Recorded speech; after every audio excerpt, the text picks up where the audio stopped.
그리스도의 풍성하신 은혜와 사랑이 늘 함께 하시기를 바랍니다. 오늘 이 아침에는 창세기 제2장 17절로 25절 생명의 삶 큐티 7월 5일자 말씀입니다. 18절 이하의 말씀을 봅니다. 여호와 하나님이 이르시되 사람이 혼자 사는 것이 좋지 아니하니 내가 그를 위하여 돕는 배필을 지으리라 하시니라. 18절에 보니까 에덴 동산에 하나님이 원래 한 사람을 창조하셨고 그래서 그를 위하여 돕는 배필을 지으시겠다. 이렇게 이야기를 합니다. 자, 그러면 그 흔히 말하는 인간의 유전자, 그걸 보고 게놈이라고 하죠. 그 인간 유전자 지도, 게놈 지도, 그것을 가지고 이야기를 할 때에 남자, 여자의 문제가 어떻게 되는가가 과학자들의 관심이었는데, 지금까지 나온 과학자들의 결론은 원형 인간이 있었다는 겁니다. 그러니까 남자, 여자가 있기 전에 어떤 원형 인간이 있어가지고 그 인간으로부터 이제 변형이 일어나서 나온 걸로 그렇게 그 미국의 클린턴 대통령인가요?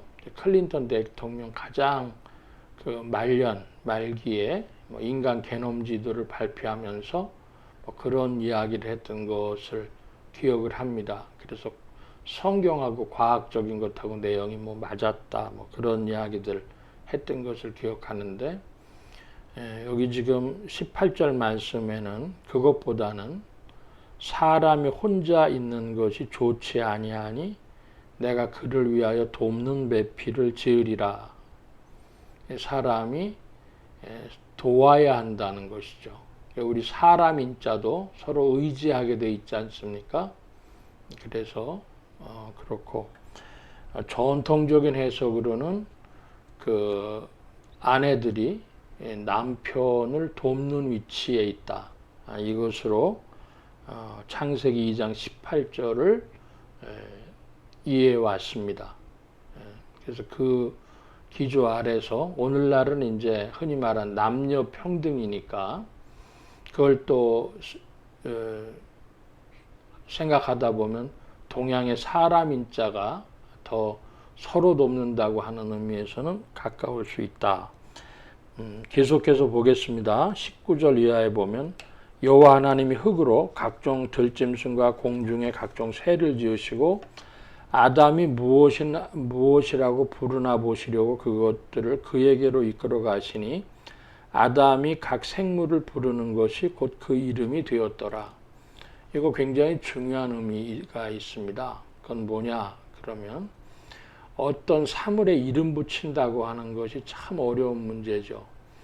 예를 들어 자동차 한 대를 만들어서 출고하려고 하면 그 이름 짓는 데에 수많은 노력들을 합니다. 여론조사도 해보고 회사 경영진들이 모여서 또 의견을 내놓기도 하고 전문가들한테 위탁을 하기도 하고 여러 가지를 해보고 최종적으로 그 이름을 결정을 한다 그래요.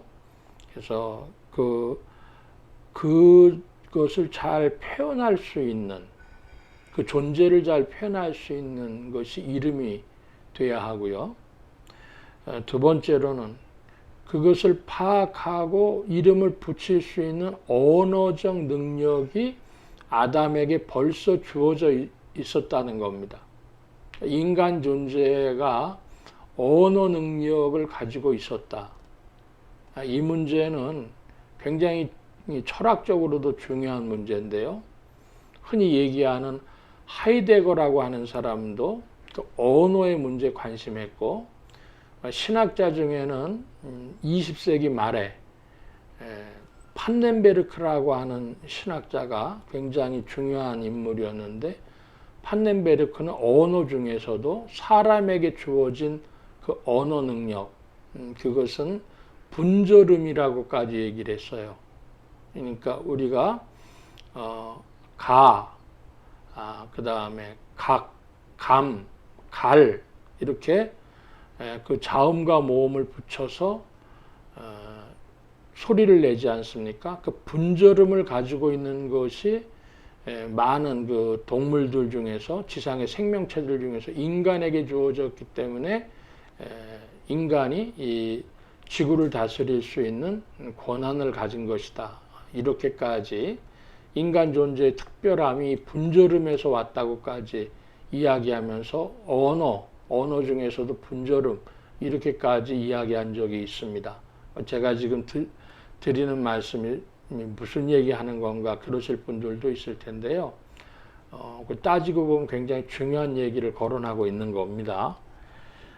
그래서 아담이 그 이름을 주었고 20절 이하 보면 아담이 돕는 배필이 없으므로 여호와 하나님이 아담을 깊이 잠들게 하시니 잠들매 그가 그 갈빗대 하나를 취하고 살로 대신 채우시고 여호와 하나님이 아담에게서 취하신 그 갈빗대로 여자를 만드시고 그를 아담에게로 이끌어 오시니 아담이 이르되 이는 내 뼈 중에 뼈요 살 중에 살이라 이것이 남자에게서 취하였은즉 여자라 부르리라 하시니라 그랬습니다.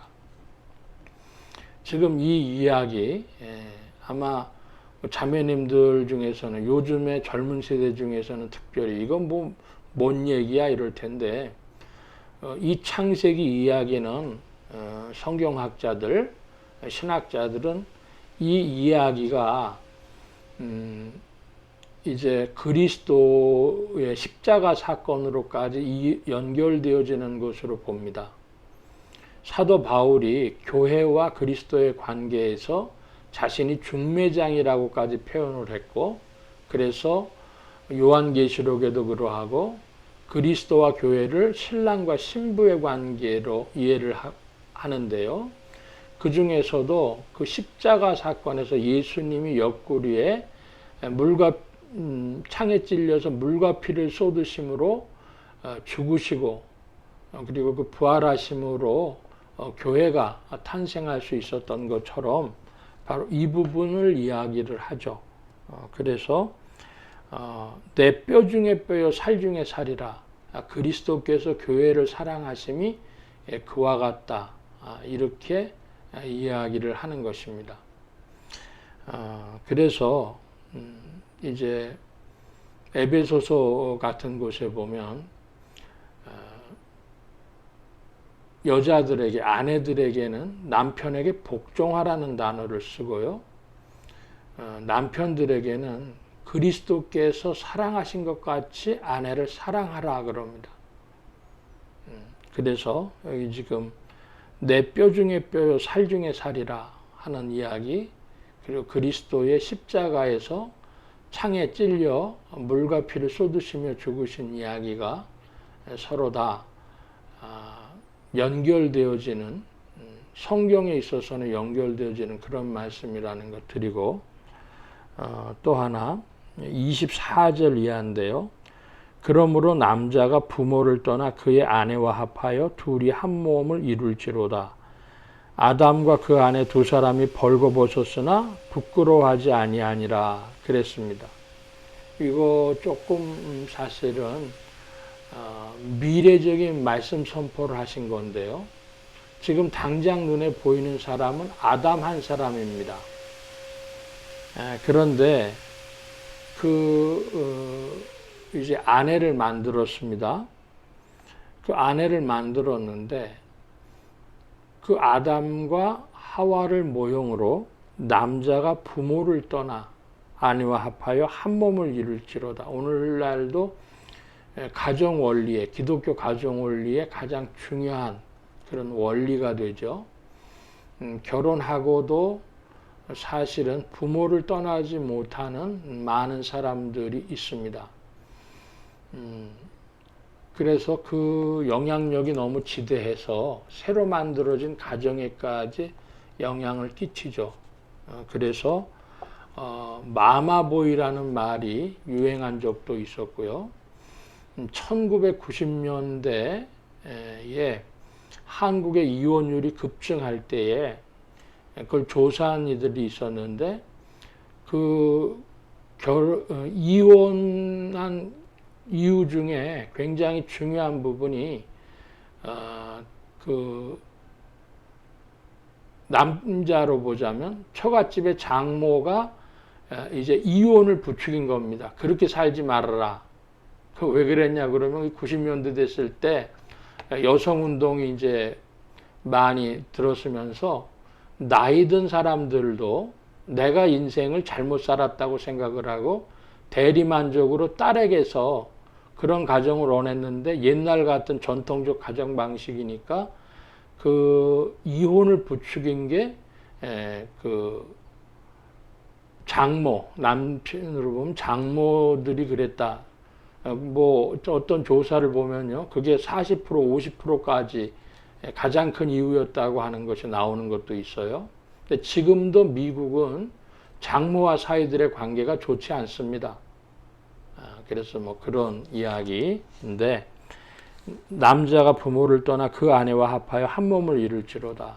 오늘날 사회상을 반영을 해서 이 구조를 이해한다면 그 남자와 여자가 부모를 떠나서 그의 배필들과 합해가지고 이제 그 전에 살았던 가정의 영향력으로부터 많이 벗어나서 한 몸을 이루어야 하는 것이겠죠. 그런데 또 요즘에 이제 오래 살다 보니까 부모님들이 살아계신 집들이 있어요. 그러다 보면 치매 뭐 이런 문제 있죠. 그래서 또 이제